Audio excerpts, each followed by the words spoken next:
The Iowa legislature has passed one of the most controversial bills in years. While Republicans claim victory and Democrats declare political war, we discuss the aftermath of collective bargaining legislation on this edition of Iowa Press.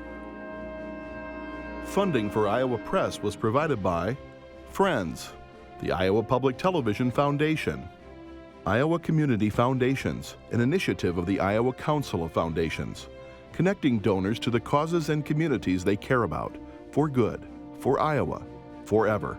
Details at iowacommunityfoundations.org. The Associated General Contractors of Iowa, the public's partner in building Iowa's highway, bridge, and municipal utility infrastructure.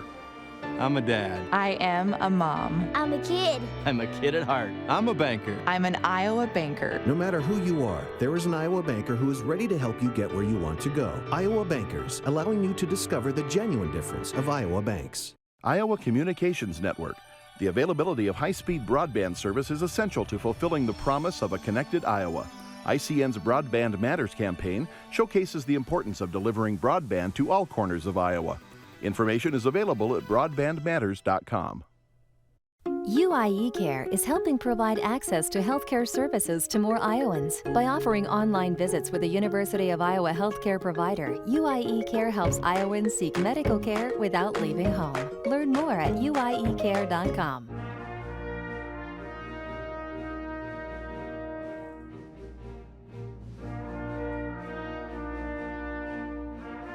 For decades, Iowa Press has brought you politicians and newsmakers from across Iowa and beyond. Now celebrating more than 40 years of broadcast excellence on statewide Iowa Public Television. This is the Friday, February 17 edition of Iowa Press. Here is David Yepsen. It's been nearly 43 years since Governor Robert Ray signed bipartisan legislation signaling a new era between state government and public sector unions. It was a system known commonly as collective bargaining. Now, Ray's former lieutenant governor, Terry Branstad, has signed into law the largest changes to that legislation since its inception. And the aftermath could be seismic. Here to talk about it are Tammy Wawro, president of the Iowa State Education Association, representing thousands of teachers, and Gretchen Tegeler, an advocate of collective bargaining change, is the former state budget director and chief of staff to Governor Branstad. She now leads the Taxpayers Association of Central Iowa. Welcome to both of you. Thank you for being here with us today. Thanks, David. And also joining in the conversation, our political journalist James Lynch, political reporter for the Gazette in Cedar Rapids, and Radio Iowa News Director Kay Henderson. Ms. Tegeler, let's speak first to the taxpayers at home. This was billed as a way to save money for taxpayers. Property taxes are paid to support local schools, cities, counties. How much will I see, if I'm a taxpayer, a reduction in my property taxes? Thanks for the question, Kay. What's happened here will have a very beneficial effect in containing the growth in spending by governments across Iowa. So I would look for taxpayers to not look for an immediate reduction in their tax bills. Instead, we have put the state and all of its government on a path to live within the means that are generated from the property taxes and from all other taxes, and not push increases on Iowans that have to accept them based on someone else's determination. So I wouldn't look for an immediate reduction in taxes. This is a containment strategy over the long term. Dr. Wawro, you look like you wanted to add something to that conversation. I'm really confused how that would happen. I'm not sure what in this bill gives taxpayers that.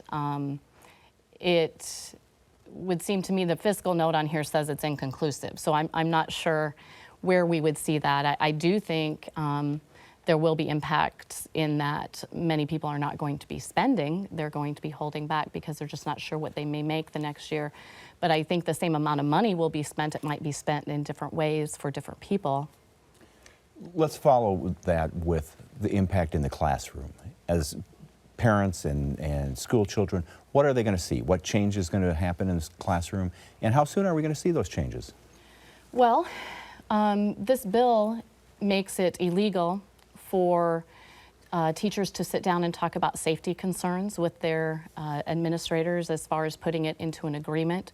We have lots of things that we would talk about at the bargaining table that had nothing to do with dollars. It had to do with evaluation for the improvement of practice. It has to do with helping get the right person into the right position. And this bill does not allow us to sit down and even have a conversation with our school board, even if our school board wanted to.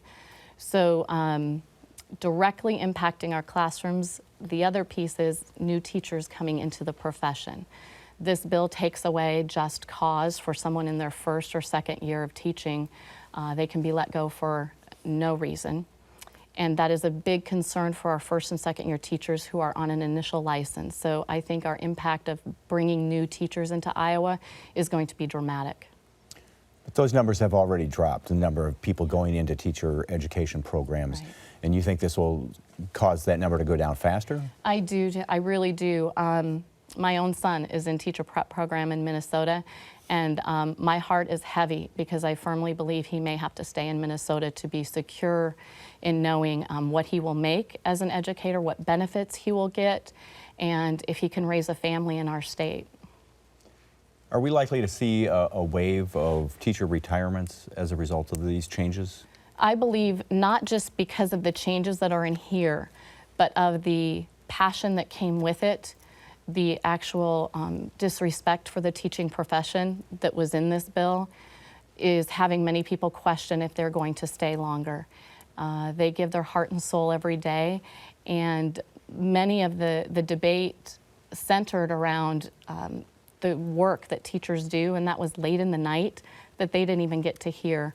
So I think it's twofold. I think the bill itself is harmful, and I think the intent of the bill is harmful. Ms. Tegeler, what's your reaction to what you just said? Well, the Milwaukee Journal has done a series of articles called Act 10 at 5. So it's 5 years later, and they've gone in and analyzed what's happened there.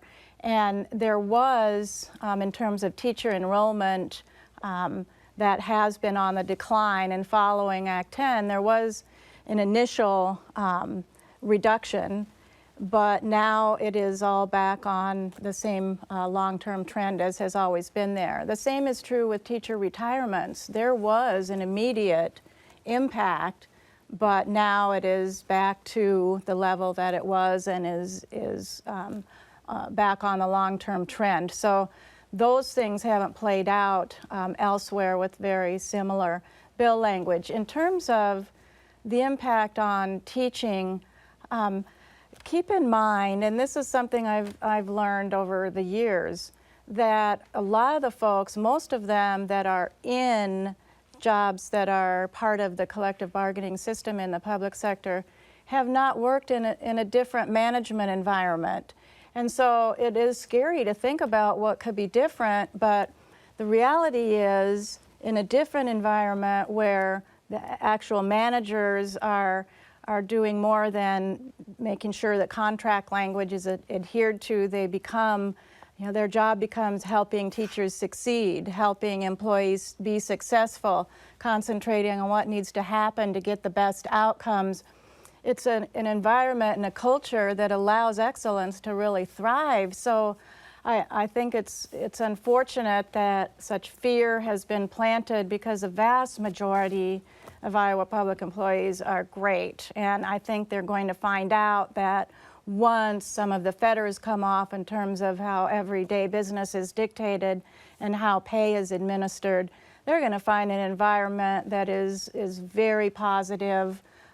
Different, yes, different for everyone, but I think it'll be very positive, just speaking from my own personal experience in nonprofit as well as private sector. Dr. Rao, what's your reaction to what you just heard? Well, I think that's actually exact opposite. The bill only allows us to talk about wages. What we sit down and talk about, I'm not going to sell our administrators short. they talk about the improvement in profession. And we just spent 2 years with the Educator Council of Educator Development that the governor put forth, working on a really good implementation for teacher evaluation and how we would put that out into our districts. And that's part of the collective bargaining process. When they talk about wages, that's been very small. Very little of what they talk about is wages. It's about safety, it's about improving the profession, and our administrators are absolutely in the classrooms working with us. This bill doesn't improve that. This actually takes some local conversations away. I think what's different, though, is it can happen in a more collaborative environment rather than a winner and loser. And in the bargaining environment, every change that's made, for someone it's a plus, then there has to be a negative somewhere else. And that tends to be pretty adversarial, whereas when everyone's collaborating to create good results, it happens more easily. Is that Wisconsin, Dr. Wawro, is that a Wisconsin experience likely to be true here, or do you think that will be different? We are very different than Wisconsin. We were different than Wisconsin when this started. So Wisconsin, Iowa's a right-to-work state. Our people choose to be members of their association. Wisconsin was not a right-to-work state. Wisconsin was already in the middle of budget shortfalls. We weren't Wisconsin before this started, and we are not Wisconsin after it. Our high school graduation rate is #1 in the nation. We have seen things slip in Wisconsin. We have many Wisconsin teachers that are teaching in Iowa now. And what's your understanding of Wisconsin compared to Iowa? Can we look north, east, and see if what's likely to happen here? No two states are the same. You're right about that. But and it's very difficult to sort out all of the different influences and things that are at play. But I do believe we can look not just at other public sector, but we can look at the rest of the world, basically, where these kinds of agreements are not in place, and we see employees thriving and great results getting produced. So we have there's lots to point to. I think that it's a big change, and with change comes a lot of fear.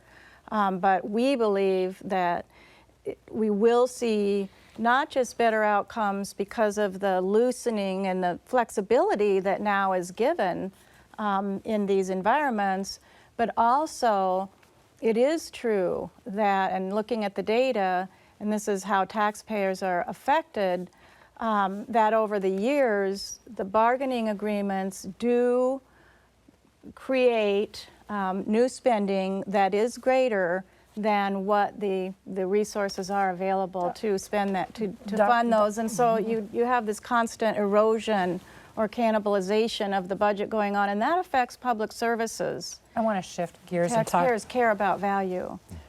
Dr. Wawro, there is a section of the bill about union organizing that your advocates in the legislature said would be the death knell for public sector unions. The state will no longer collect dues via the payroll, and you are going to have to recertify the union and have a statewide vote every few years to exist as a union. How will you survive in that atmosphere? Well, let's talk about that a little bit. One, it does take away our ability to have dues deduction out of our paycheck. So I'll still be able to give my AFLAC and my Christmas Club out of my paycheck, but I won't be able to pay my association out of my paycheck. Aside from the details, okay, which you can talk with your folks at in the It didn't go to the newsletter. state, is what I'm saying. It was out of my just local paycheck. It's deducted out. Right, but how do you survive as a union in that environment?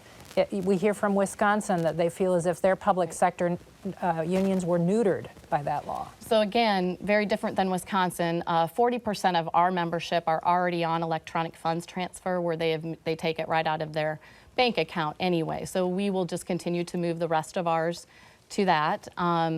Again, in Iowa, our members already chose to be members of our association. So that is already a choice that they're making. As far as the recertification, that's something we haven't had to do before, and that allows us to go and talk to our members. I think there's some unfairness in it. It has to be, there's going to be a lot of money that actually goes into doing that, and I'm very curious how that helps the taxpayers. Again, aside from details, this has been called union busting, a way to silence the unions. And at a news conference this week, union people said, we're going to go and we're going to organize and we're going to defeat legislators. That did not happen in Wisconsin. They've actually gained Republican seats in the Wisconsin legislature. Well, and that also has to do with the fact that Wisconsin was able to gerrymander their legislators. So I think Wisconsin is not like Iowa. We have a very fair way on how our redistricting would happen. So that goes down the path of elections and how they change that. Will there be, is this going to, one of the reasons we have the collective bargaining law that we had was teacher strikes were starting in the early 70s. And the deal was we're going to go to this, the collective bargaining system, and in return, no more teacher strikes, no more public employee strikes. Now that's still banned, isn't it? Sure is. So are we going to be seeing a lot of labor unrest? What happens to labor peace with state workers who legally don't have a right to strike now? Right, so there was, I heard the word flexibility, and actually I don't see a lot of flexibility in here. I see things that can't be talked about and disgruntlement that may happen from all sides, and we're not allowed to go on strike. And let me tell you, our members don't want to go on strike. They want to be with their classrooms. We want garbage picked up. We want our police officers showing up at things. So Republican governor, Republican Senate, Republican House thought this was a good idea. What happened in the dark of night is that those rights were taken away, but the one right that was left, too, we can talk about base wage, and we can't go on strike. What about this strike business? Isn't that reneging on the deal that was made years ago that you'll give up your right to strike in return for collective bargaining? Ms. Tegeler, your side of this debate has said, okay, we're going to change the collective bargaining rights. Why not give them back the right to strike? I think that so much has changed since 1974. We have a completely different environment now that doesn't create the kinds of conditions that would be conducive to strikes. And again, I was only just starting college in 1974. I know that the reason that Governor Ray said he did sign it was for that reason. They were fearful of strikes. Since that time, we have, today, public workers are in a position where, depending on what level they're in, I think professional and management earn a little bit less than private sector.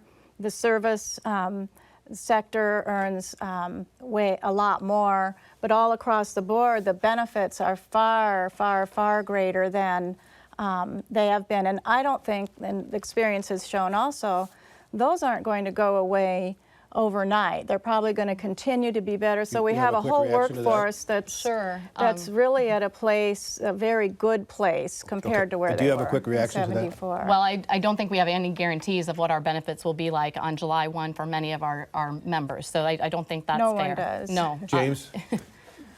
Ms. Tegeler, some of the actions we've talked about, not collecting union dues from the paycheck, those sorts of things, just seem punitive, especially from an employee standpoint. That seems punitive.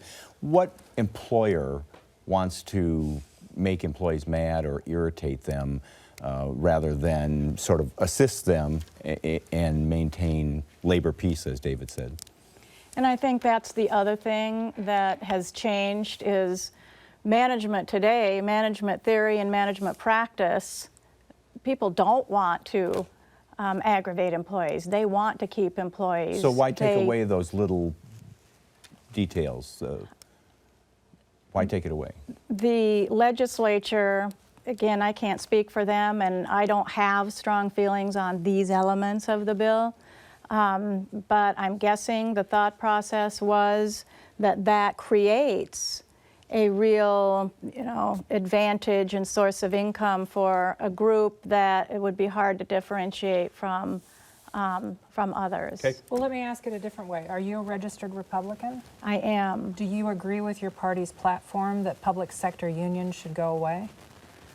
I didn't know that was in the platform because I'm not terribly active in the party. But do you agree that public sector unions should go away? I have reservations about unions in the public sector because it's very different. The bosses are, you can elect them, and collecting dues through payroll kind of allows that to in turn be used to determine who they're bargaining with. There's some nuances in the public sector that even FDR, who was our biggest labor advocate of all time, felt that it wasn't appropriate in the public sector. In the private sector, it generates profit, and that was about sharing. Here, I don't think I go that far. I want to interrupt. I want to give Tammy Wawro a chance to respond. Yeah.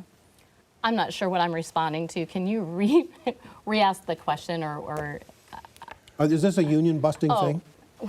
Well, it's clear that the Republican Party, it's in their platform, do not want a collective group of people to have a voice. That's what this does. But I'm not going to let that happen. We have seen actually membership growth since the elections after November, and just yesterday, 10 more members joined in a local in eastern Iowa. Remember, this bargaining bill doesn't just hurt union members, it hurts everybody that's covered under this bill. So people are starting to realize what they have gotten when the union brings everybody up, everyone does better. And this situation is bringing everybody down as well. My impression is that the state workers today are pretty demoralized by this. Is that your impression? Yes. What's your impression of state workers and what their morale is? Do we have a workforce fired up and ready to go do public service, or are they mad at the employer for taking away their bargaining rights? I'm certain that the union membership is not happy. I wouldn't be able to draw that net across all of state government. I'm not in state government right now, so I'm not sure. But again, I think what we have is a great fear. There's this monster under the bed because it's change, and change doesn't necessarily mean bad. Change can be something very good, and I think we have yet to see how that can play out. So many of our members aren't, they are not upset with their employer. Let me be clear. So in school board situations, they're not answering to the state government, they're answering to their school boards. So there is not they're not angry at their employer, they're angry at the legislators. That's who they're angry at. So Ms. Tegeler, let me ask you this. Much of this was sold as giving local officials local control, giving taxpayers a seat at the table. If this is so good for local control, why did we see, what was it, like 140-some contract settlements in the past few weeks as groups, as school boards and county boards rushed to settle before this law got signed today? Well, I think it was a couple things, honestly. In a practical, technical sense, what they've done doesn't make any difference because they could do all of those things with or without the bill. However, I do think that in many cases it was a move to reassure employees that, you know what, things are going to be okay. People are very upset. They've been stirred up and are worried and concerned and frightened, and they needed to reassure employees that it's okay, things are going to be okay, and this was a step to be able to do that. Dr. Wawro, I think your bargaining unit was one of those that rushed to settle, and was that the message, that things are okay? Well, there's a couple of things that were inaccurate of what you just said, in that they cannot sit down and put those words into agreements that are in agreements now. So once the governor signed the bill, there are things they could not sit down and put into agreement that many of our school boards wanted in written agreements that were in a collective bargaining agreement. That cannot happen now. So we now, this morning, have 190 contracts done, and we are very appreciative of the fact that there are managers, there are school board members, there are superintendents who wanted to ensure that not only their people felt good, but that they were also living under this agreement. Let's be clear, this agreement allows them to have some rules to live by that helps them. Okay. But the employer has the option to do all of those things. Have you read the bill, continue to do Gretchen? those. They do not.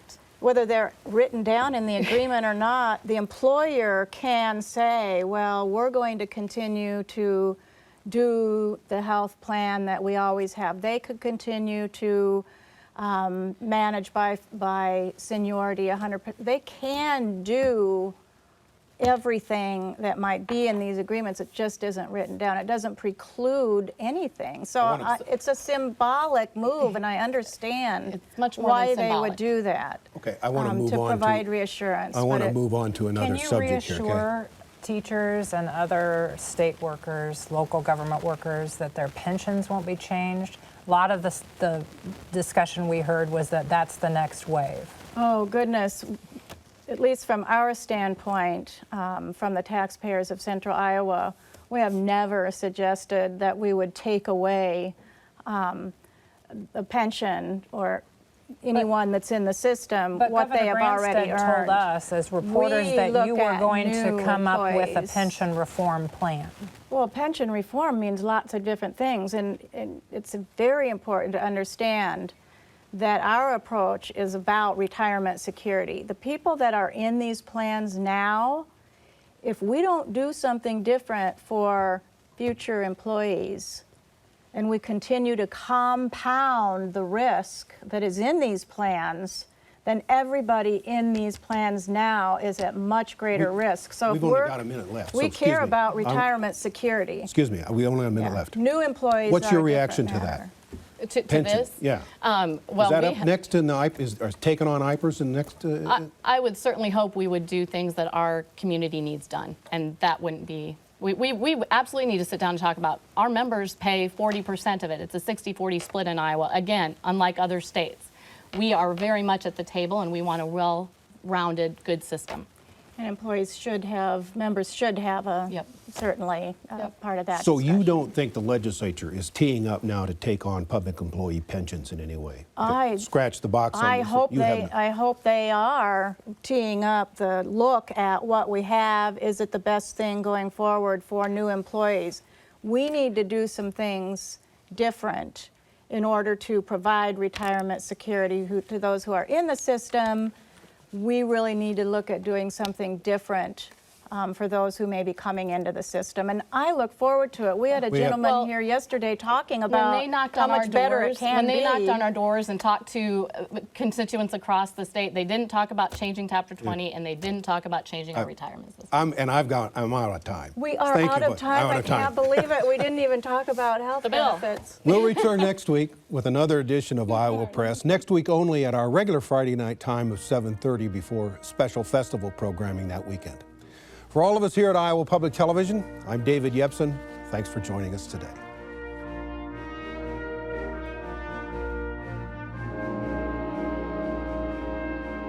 Funding for Iowa Press was provided by Friends, the Iowa Public Television Foundation, Iowa Community Foundations, an initiative of the Iowa Council of Foundations, connecting donors to the causes and communities they care about, for good, for Iowa, forever. Details at iowacommunityfoundations.org. The Associated General Contractors of Iowa, the public's partner in building Iowa's highway, bridge, and municipal utility infrastructure. I'm a dad. I am a mom. I'm a kid. I'm a kid at heart. I'm a banker. I'm an Iowa banker. No matter who you are, there is an Iowa banker who is ready to help you get where you want to go. Iowa Bankers, allowing you to discover the genuine difference of Iowa banks. Iowa Communications Network. The availability of high-speed broadband service is essential to fulfilling the promise of a connected Iowa. ICN's Broadband Matters campaign showcases the importance of delivering broadband to all corners of Iowa. Information is available at broadbandmatters.com. UIE Care is helping provide access to healthcare services to more Iowans. By offering online visits with a University of Iowa healthcare provider, UIE Care helps Iowans seek medical care without leaving home. Learn more at uiecare.com.